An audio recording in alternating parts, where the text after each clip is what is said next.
सबसे पहले आप सबका बहुत बहुत शुक्रिया, आप तशरीफ लाए और इंतहाई मशकूर हम आपके कि आप यहाँ पे मौजूद हैं। दरअसल आपको इसलिए जहमत दी आज हमने कि जैसा कि आपको याद होगा और आपको पता होगा कि हमने इलेक्शन पार्टी प्रेसिडेंट का डिसाइड कर लिया पीपल्स कॉन्फ्रेंस ने कुछ दिनों पहले कि हम इस पे अमल करके इसको पाए तकमील तक पहुंचाएंगे।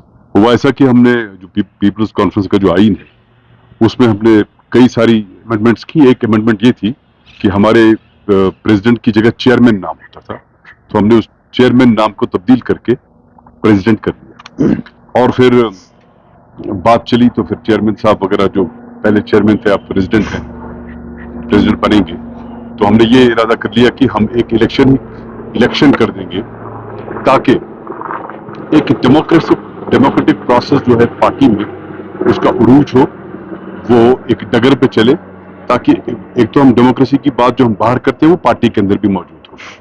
तो इस हिसाब से जो हमारे इनकम्बेंट प्रेसिडेंट हैं सजाद गनी लोन साहब, तो उन्होंने एक हमारे आईन के आर्टिकल 26 के तहत एक इलेक्शन अथॉरिटी का कयाम अमल में लाया, जिसका मुझ हकीर इंसान को प्रेसिडेंट बनाया गया, चेयरमैन बनाया गया।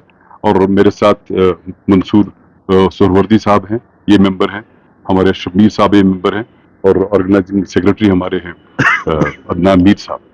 तो हमने इस जो ये अथॉरिटी बनी, इलेक्शन अथॉरिटी, इसकी रूह से हमने 19 अक्टूबर को एक नोटिफिकेशन जारी किया, जिसके तहत हमने तमाम जितने भी हमारे लोग हैं, जोमा जो है हमारे मेंबर्स जो है, हमने उनको दावत दी कि कोई भी प्रेसिडेंट के लिए नॉमिनेशन भर सकता है या भरवा सकता है।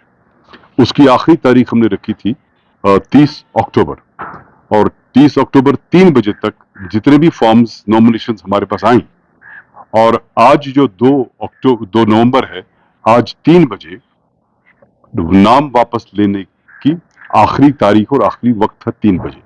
जाहिर है 3 बजे के बाद जितनी भी नॉमिनेशंस हैं वो ठहर जाती हैं, उनको आप रद्द नहीं कर सकते।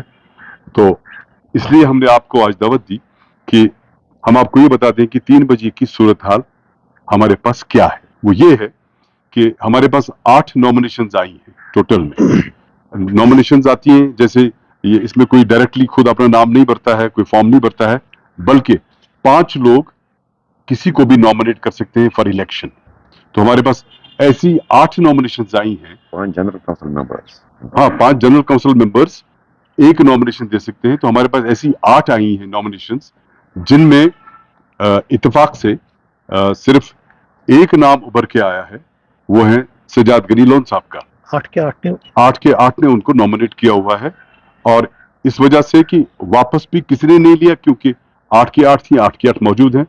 और जब एक ही आदमी की नॉमिनेशन आ जाती है, तो उस सूरत में जो हमने 6 नवंबर का इलेक्शन का डेट नोटिफिकेशन में रखा था, उसकी जरूरत आन नहीं पड़ती है, क्योंकि अनअपोज्ड होते हैं। तो मैं आपको बता दूं कि ये 8 जो नॉमिनेशन है कहां से आई है। एक हमारी आई है कुपवाड़ा से बशीर अहमद डार साहब एंड +4 +4 हो गए 5। दूसरी आई है हमारे पास मोहम्मद खुर्शीद आलम साहब की श्रीनगर से आई है। तीसरी हमारे पास आई है अब्दुल गनी वकील साहब की बारामूला रफियाबाद से आई है या सोपोर से। चौथी आई हमारे पास एडवोकेट मोहम्मद सलीम परे साहब की अनंतनाग से। 5वीं आई हमारे पास हिलाल अहमद राफिर साहब से की चाडोरा और बड़गाम डिस्ट्रिक्ट से। उसके बाद आई है मोहनलाल जी की जम्मू से, और उसके बाद आई है हमारे पास जसपाल सिंह जी की, ये भी आई है पुंछ से, और आई है हमारे पास शेख आशिक हुसैन साहब की हंदवाड़ा से।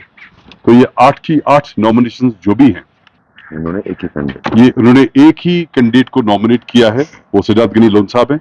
तो इस एतबार से आज 3 बजे ये तय हो गया, ये साफ दिखा, ये नजर आया, या फैसला नजर आ गया सामने कि सजाद गनी लोन साहब अनअपोज्ड पीपल्स कॉन्फ्रेंस के नए सदर मुकर्रर मुंतखब हुए हैं।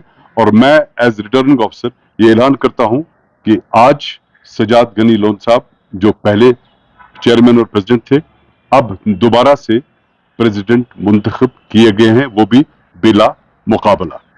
अब दूसरा मरहला इसका ये आता है कि जितने भी हमारे जनरल काउंसिल है, जो इलेक्टोरल कॉलेज है, वो हमारे पास कोई 732 लोग हैं जिनको वोट डालना था।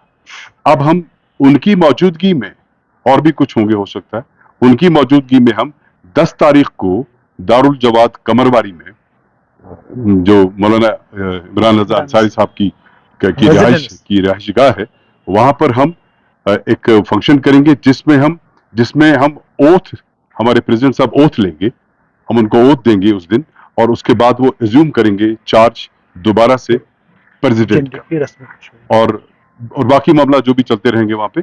तो ये ऑफिशियल फंक्शन होगा जहां पे हमारे सारे 732 ये डेलीगेट्स, जो इलेक्टोरल कॉलेज है, हमारा जनरल काउंसिल है, वो तशरीफ लाएंगे, और उसके बाद हम उनको ओथ देंगे। ओथ लेने के बाद वो अपनी नई टीम, ओथ लेने के बाद वो अपना चार्ज संभालेंगे, और उसके साथ ही वो अपनी नई टीम तश्कील देंगे, क्योंकि जब इलेक्शन प्रेसिडेंट का होता है, उसके बाद जितनी भी आपकी सेंट्रल या प्रोविंशियल कमेटीज वगैरह होती हैं, वो तहलील हो जाती हैं, तो इंशाल्लाह वो नई बनेगी। 10 तारीख, दैट इज थर्सडे, 10 नवंबर को जी।